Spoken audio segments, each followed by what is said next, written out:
They said it was just another political promise. Just campaign talk.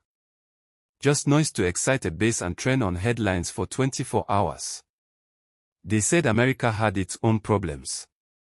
That America first meant Nigeria last. That Washington wouldn't lose sleep over what was happening in the forest of Zamfara or the villages of Katsina. But today, the narrative has flipped. The planes have landed. The boots are on the ground. And whether you like it or not, something big has shifted in Nigeria's war against terror. This is not rumor.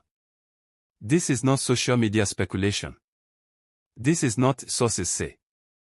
200 elite American troops have arrived in Nigeria under direct orders from President Donald Trump. Not tourists. Not diplomats. Not observers. Special Operations Forces. And they didn't come for a handshake. They came for a mission. The official line says, training and intelligence support. That's the language government use when they want to keep things calm. But let's be honest with ourselves. You don't send 200 special operations soldiers across the Atlantic to conduct PowerPoint presentations. You send them to transfer battlefield experience. You send them to sharpen tactics. You send them to change outcomes. And that is exactly what this is about. For years, bandit leaders have operated like warlords with Wi-Fi. They post videos. They grant interviews. They move on motorcycles in large convoys, confident that by the time the military reacts, they are already gone. They've turned forests into fortresses and fear into currency. Now imagine those same forests under thermal surveillance. Imagine drones that don't blink. Satellites that don't sleep. Night operations guided by precision technology instead of guesswork. That changes the psychology of war. The timing is not accidental.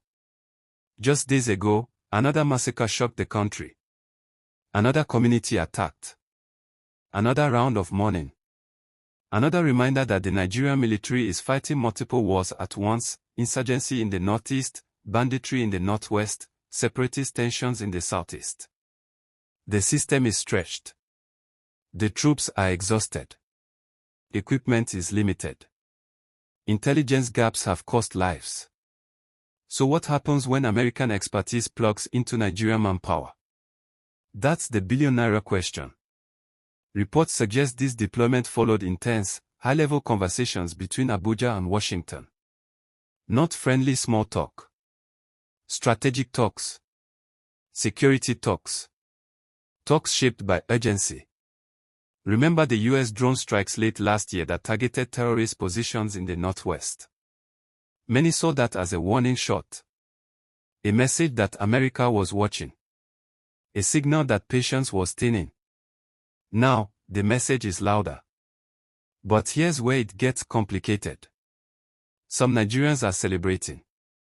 They see this as overdue reinforcement. If local efforts haven't fully crushed the threat, why not accept help from the most advanced military on earth? They argue that sovereignty means protecting your citizens first, and if partnership helps do that, so be it. Others are uneasy. They are asking hard questions. When foreign boots step onto your soil, even as allies, what does that mean long-term? Is this temporary assistance or the beginning of deeper military dependency? Are there geopolitical strings attached that haven't been publicly discussed? Because let's not pretend this is charity. The Trump administration is known for its transactional approach. Deals are rarely one-sided. Military support often works alongside strategic expectations, trade alignments, diplomatic positions, regional influence. So what did Nigeria agree to? We don't know the full details. And that mystery is fueling debate. There's also the religious narrative being pushed abroad. Some voices in Washington have framed the violence in Nigeria as targeted persecution of Christians. The Nigerian government maintains that victims cut across religious lines, and they are right. Muslims and Christians alike have suffered in this crisis. But politics doesn't always operate on nuance. If the American public believes this mission is about defending persecuted Christians, that shapes policy. It shapes messaging. And it places President Tinubu in a delicate balancing act, accepting support without allowing the conflict to be framed as a foreign-sponsored religious crusade. That's a tightrope over a fire. Let's talk capability. These American forces bring experience from conflict zones across the world. Urban raids, forest operations, high-value target tracking, night dominance, communications integration, close air coordination.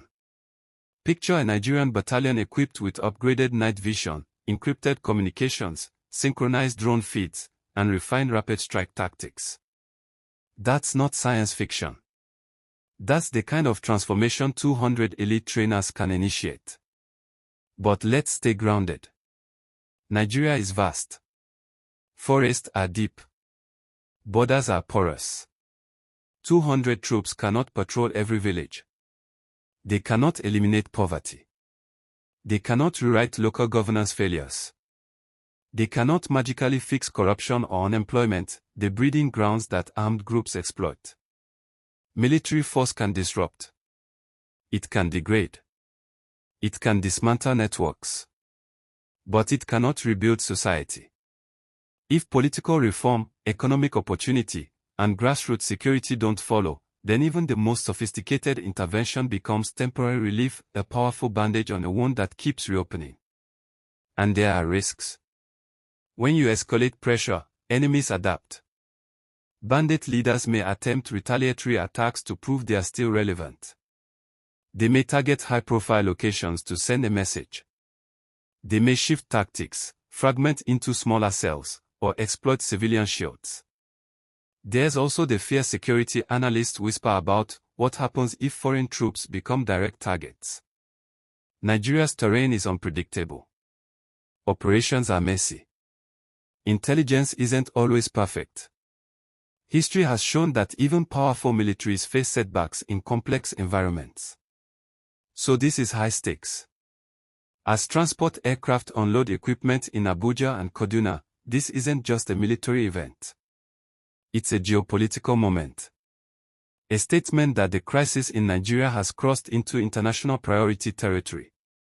The eagle and the green-white-green are now linked on the battlefield. Will this partnership finally break the back of organized banditry in the Northwest? Will notorious leaders suddenly find their movements tracked, their camps exposed, their networks dismantled? Or will this open a new chapter of tension, both internally and internationally? That depends on execution. It depends on discipline. It depends on transparency. It depends on whether this is a short-term optics move or a long-term strategic reset. One thing is certain, the bandits who once felt untouchable are now calculating differently. When you know the sky might be watching you in high definition at 2 a.m., confidence starts to crack. But Nigeria must own this fight.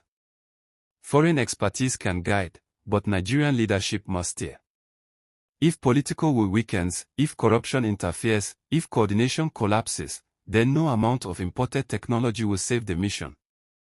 This is a defining moment for 2026. It could mark the beginning of a more aggressive, intelligence-driven era in Nigeria's security operations. Or it could become another headline that fades into history. Right now, we are watching history unfold in real time. And the next few weeks will tell us whether this deployment becomes a turning point, or just another chapter in a long, painful struggle. The game has changed. The question is, who adapts faster?